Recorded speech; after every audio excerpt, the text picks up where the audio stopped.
This is actually my second attempt at making a wooden switchblade. The first didn't work, but it helped me to see how I could improve the design so that it would work. To make it easier to build from wood, this is more than twice as big as it would be if I made it entirely from metal. Wood has limitations, especially on strength, and metal can be a lot thinner and smaller. I'm using Baltic birch plywood for most of the parts. I don't have any that's thin enough, so I'm cutting thicker pieces down to about a 1/4 inch thick and sanding it after the cut. The wood needs to be pretty smooth for the blade to move in and out without getting hung up. The first part that I'm working on is the most complex. I really don't know if it has a real name in a real switchblade knife, but I've been thinking about it and calling it the launcher in my head. I call it that because it launches the blade out when you slide the switch forward, and then it launches the blade backwards again when you slide the switch back. Anyway, it has a bunch of very carefully marked out areas that need to be cut out. I was going to use my bandsaw to make some of these cuts, but figured I'd get better results just doing it all by hand with a coping saw and a few files.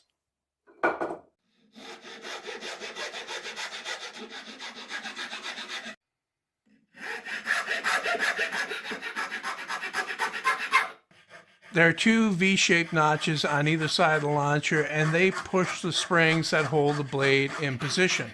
These have to be done accurately for the mechanism to work as it should. The way this works can be hard to get your head around, but there's a pretty good slow motion scene at the end of the video that really makes it clear. Now don't skip ahead, keep watching.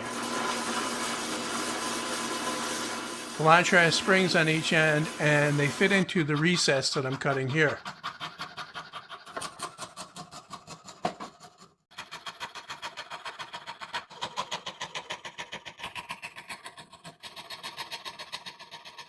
I'm usually not a big fan of fast motion video, but I threw some in here for those of you out there that like this kind of thing. I think this one here is actually 32 times its normal speed. And then some work with the file to clean up the slot. Like I said before, wood has limitations, so I decided to make these parts from steel.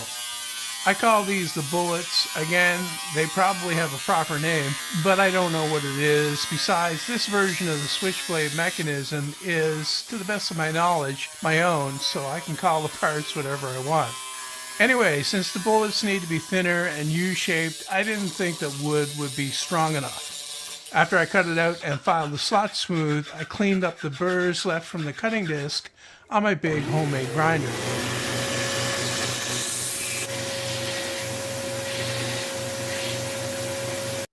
Then it's back to the launcher to cut out the recesses where the bullets will fit and slide back and forth.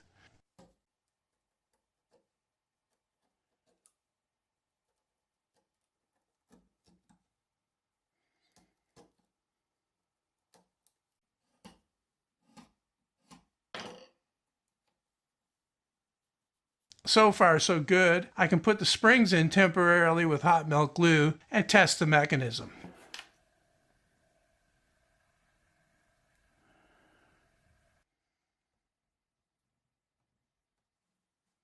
Next up, the blade. There's no weird name for that since every knife has one. I'm using plywood again and making it into a typical double-edged shape.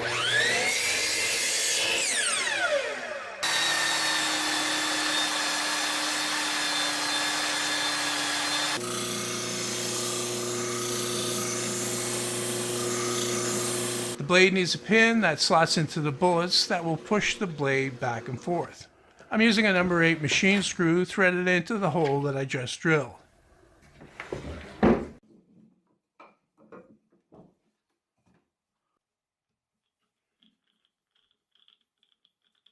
Then I can cut that off to the right length with the grinder that has no guard. Now that all of the major parts are done, it's time for some assembly. These smaller parts are just softwood, cut down to size, and glued on. The blade needs to slide freely back and forth, and I check that before putting the launcher on.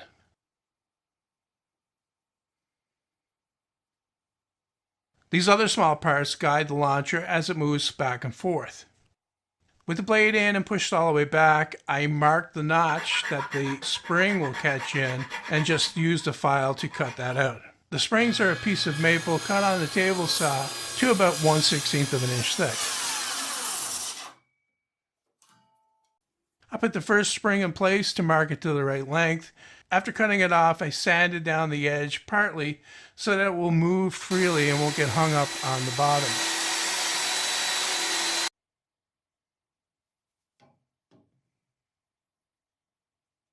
After it's been glued in and left to dry for a few hours, I tested it out to see how it works. Here you'll notice that I went from 2 springs down to 1 on each end, and that's because the 2 springs were meshed together and wouldn't compress enough. As it turns out, 1 spring is powerful enough anyway.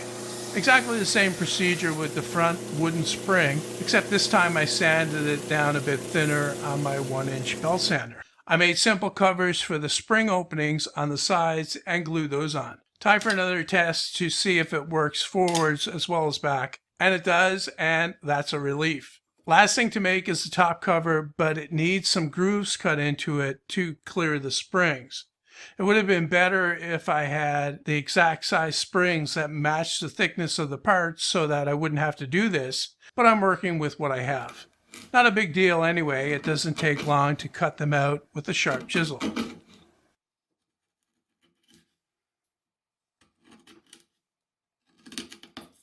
Gluing in the top cover is the point of no return, and I triple checked to make sure that everything still works before I did that. After the glue dried, I did some shaping on the handle.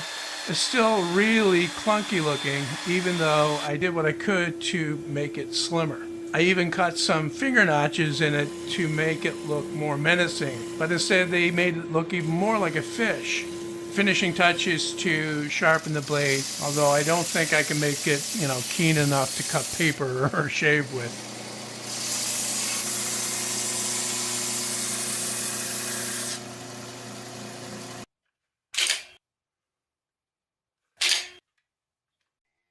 Anyway, here's the operation of the mechanism at 4 times slow motion.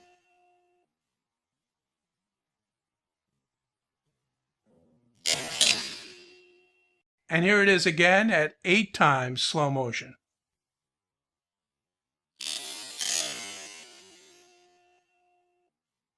If you enjoyed this video, give it a thumbs up, share it with your allies, and subscribe to my channel for many more like this.